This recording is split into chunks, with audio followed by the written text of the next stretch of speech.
inner mastery is more important than external success. Mate, do you want to be happy? Do you want to be genuinely alive, free, stress-free? Do you want to actually enjoy life? Like the vigor you have as a child climbing a tree. Well, the key to this is mastering your inner world over focusing on the external success and validation of other people. Let me explain. How many high performers do you think genuinely love all aspects of their life, aren't covered by stress, negative emotions, guilt, depression? How many people achieve their dreams and are genuinely constantly happy? I saw this clip the other day of David Lade. After he achieved his dream physique, he obsessed about getting into that dream physique state for years. And he said how he felt when he achieved it. He felt hollow and empty. Hollow and empty. That's what lies at the top of being so goal hungry and wanting external crap. How many musicians die in drug overdoses or commit suicide because they're truly unhappy with their lives? They're depressed, they're stressed, and they just don't like anything. Well, let me explain hedonic adaptation. This is a term that I learned from taking a scientific course on what actually makes us happy. Not what we think will make us happy, but actually makes us happy. And hedonic adaptation is a major part of that. We adapt to our circumstances so very well. We can achieve a high degree of success, yet months down the line, people will report a new baseline. This is what happened to me. When I was younger, I was heavily overweight, and I thought that by getting in shape, my life would be 100 times better, and if only I got in shape, everything I've ever wanted would come true. I got in shape. Life was good for a few months. Got the validation from others, felt good about myself, but ultimately, it rings hollow. It becomes the new norm. We adapt to the circumstances we live. It's why people can live in crap environments and they're not super unhappy, because we adapt to the environment that we are. Okay, then what is this inner mastery crap? And why is this so important? Why is this the key that most people miss? Well, we are basically a bundle of beliefs. We have our nervous system, and those two things are basically the most important things. We are a mirror for how reality exists. What is internal is reflected in the external. If you think people behave a certain way, deep down, you're going to see that. If you think life is good, you're going to see and confirm this belief to be true. You're going to see life as good. I'm going to bundle inner mastery with a bunch of different, things. I'd say it's removing limiting beliefs about the self and not being so clingy to worldviews. By that, I mean, how many beliefs on your self-image, on who you think you are negative and hold you back? How many times the thought just comes up, I can't do this, I'm not good at this, blah, blah, blah, blah, blah, I'm a failure, blah, blah, blah, blah, blah. I know in my life that's been a recurring theme for 21 years. I'm 23, and that's how long it took for me to get rid of that crap.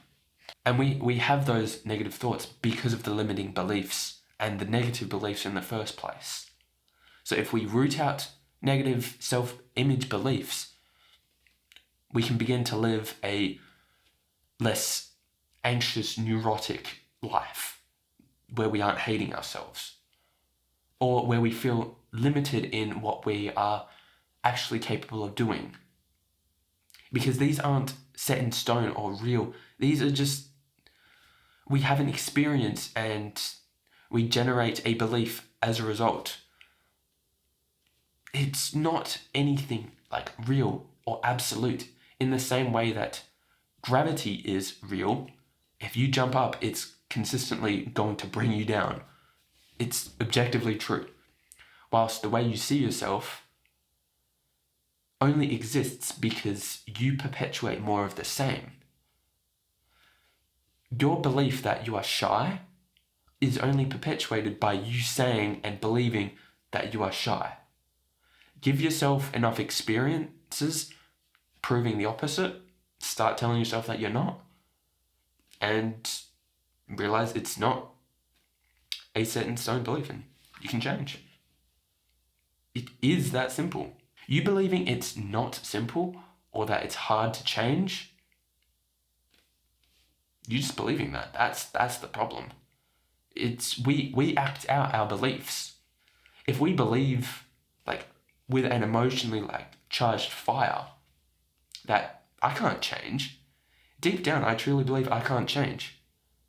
We're going to act that out. We're not going to change, and we're going to confirm that belief that already exists. And then it's going to get more charged because, more evidence to prove that I can't change. I imagine someone trying to go on a fat loss phase in their life, but deep down they feel that they can't lose weight. They're going to act that belief out. It can't be any other way. They're just going to self-sabotage, and they're not even going to be consciously doing this.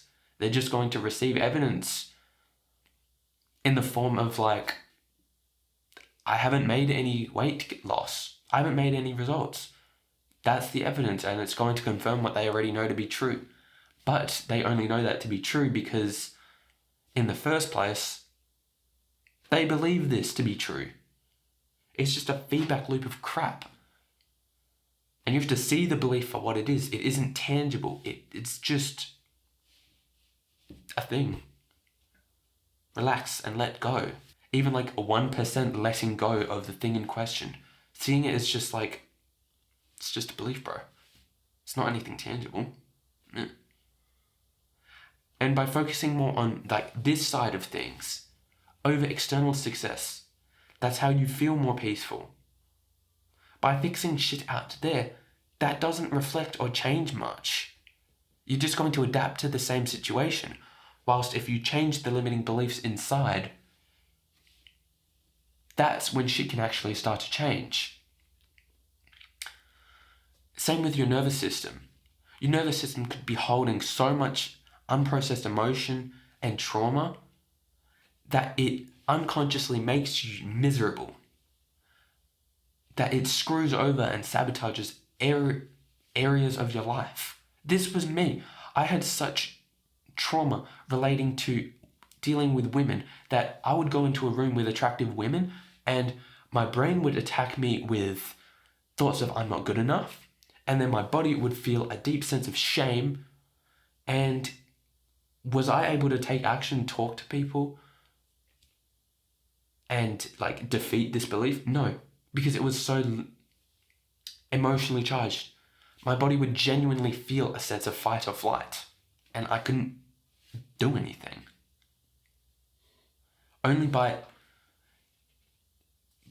being by yourself and spending time going inwards, finding traumas, finding deep-rooted childhood crap that is just still there, running on loop in the background that's screwing you over.